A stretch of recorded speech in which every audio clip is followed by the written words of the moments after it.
You're a delegate for a national delegate for Maine, correct? That's correct. Okay. And Maine has been very progressive. They've abolished superdelegates, this and that. So you come from one of the most progressive states in the country.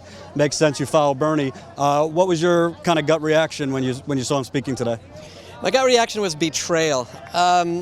I really had expected that Bernie would do what he said he was going to do, which was take it through the end of the convention. And his saying that there would still be a roll call vote at which 1,900 people might still indicate their preference for him doesn't really wipe out the fact that he's now asking 1,900 people to vote for somebody who has endorsed somebody else. So he's now saying that our votes in Philadelphia are actually, in a pass-through going for Clinton, which was not at all what we had been elected to do. So you're basically saying you were elected to vote for him, and now he's telling you to vote for her. So it's kind of like you feel like you were sold a little bit of a bill of goods? I do feel that. And I also think that the movement was sold a bill of goods. I very much appreciated his slogan, not me, us. But us means there has to be a movement that can hold together and feel that it's supporting something. And you always want a movement to be able to stand on its own feet and not follow some charismatic leader. But when a movement is first starting, it does need something that will bring it together.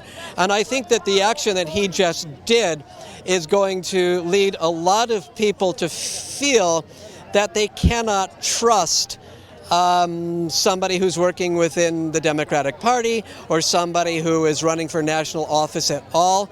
For whatever their reason is, they are going to lose the trust that's necessary to keep a movement together. Well, the devil's advocate to that would be not me, us, would mean Bernie could say whatever he wants, but the movement is bigger than Bernie. So Bernie kind of was that spark that lit it.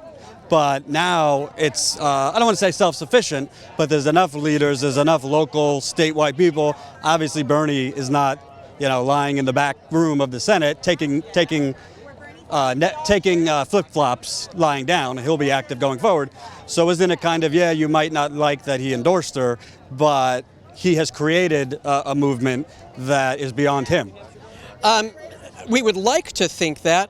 But the reality of a movement is that it has to have both leaders and grassroots. And there are some of us who have been working very hard in our various states. I'd like to think that I have now interacted with people who haven't been active before, and they trust that I have at heart what's going to affect ordinary people and that I will still be there for them. But if enough of the grassroots dissipates, leaders without grassroots are not a movement. They're just a different form of top-down organization, and that's what we needed to move away. In the wealthiest country in the history of the world, if we stand up, fight back, we can do a lot better. That's why I'm running for president. Concretely, what would you have preferred him to do? Hold out until after the convention. For all kinds of reasons, holding out till after the convention was the right thing to do.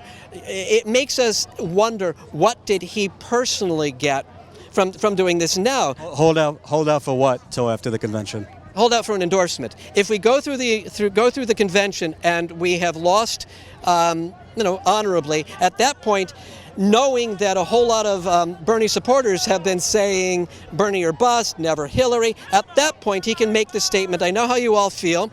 I have felt that way sometimes in my life myself, but now is the time to come together to defeat somebody who is truly antithetical to everything that this country needs. If he makes that statement after the convention, then we can still go to the convention talking about the need for change, talking about perhaps needing to hold Hillary Clinton's feet to the fire, to use that expression. I would also say that if he endorses after the convention, it provides Hillary with a poll boost that's now going to be dissipated. This is going to be wiped out by the Republican convention. But don't you think, I'm not here to carry water for Bernie, I understand how people feel, but don't you think that it's more impactful if he gets a primetime slot to talk to millions and millions of people who might just be tuning in for the first time to the election. The convention, a lot of people who aren't as diehard about politics as you and I, that's the first time they're tuning in to see candidates. Do you think that, I mean, he wouldn't have gotten that if he didn't endorse her. That's just politics and reality. Don't you think him doing what he had to do now so that he could give a barn burner of her speech, basically, he's going to go on that stage and he's going to say everything that Hillary Clinton is against, but he's going to do it in Bernie's way. Don't you think that that's more impactful than, oh, he waited, he did it 2 weeks earlier than you would have liked?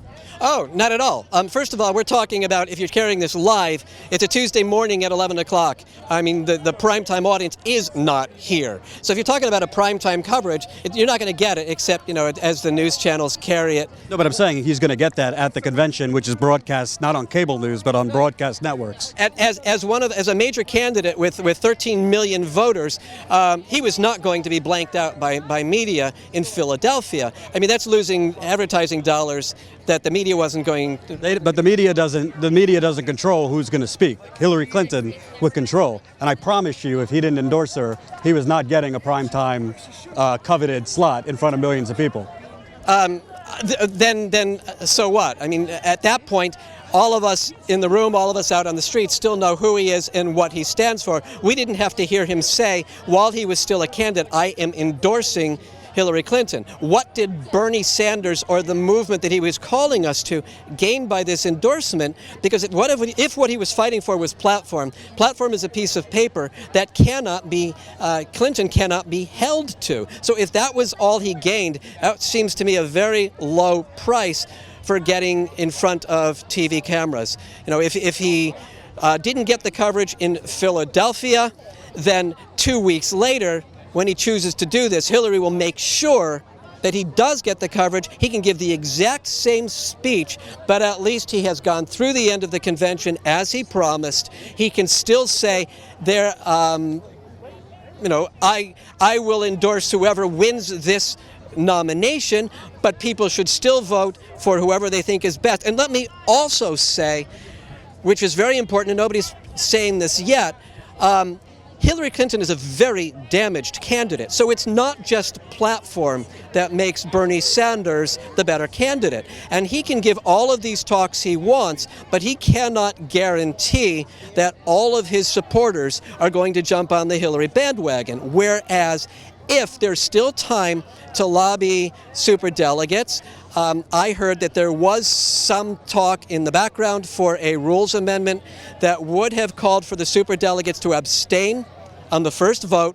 That meant that nobody wins. Everybody is now unpledged. And on a second round, Biden gets introduced as a nominee, guarantees in his nomination acceptance speech that Bernie is his vice president. Now we have perhaps a candidate who hasn't just been destroyed by the FBI, doesn't have Benghazi, doesn't have, you know, a career of bad judgments. Respectfully, I think you're talking more as a diehard Bernie supporter, which I understand. First of all, possibly it's not a definite that he even wants to be your vice president. He probably would have more impact in the Senate than, you know, going to funerals. So that's number one. But more importantly than all that, I think you're discounting something. Bernie giving his speech at wanting to give a primetime speech at the convention isn't to rally his troops who are already there. It's to speak to the millions of Americans who are just tuning in for the first time that probably don't even know the levels of income inequality, probably don't even know about the lobbyists and corporate influence. At the end of the day, they could try to monitor what he writes, but when he goes up there, they can't censor him. So I think, yes, this is, you know, all the cable networks are going to lead with this and that, but I think, I can't get in the man's mind, but I think it is a little more impactful whether you endorse her now, after. If you're going to have prime time night of or night before she goes on, to basically say this isn't only about Donald Trump. This is about all the issues that many of you in this room have created.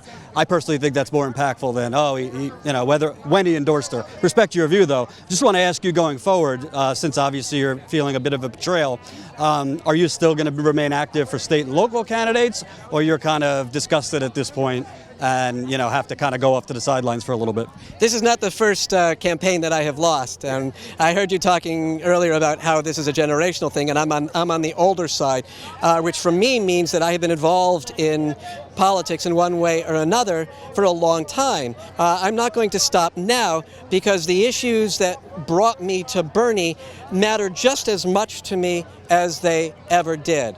How I work best for those issues remains to be seen, but I'm not done with politics.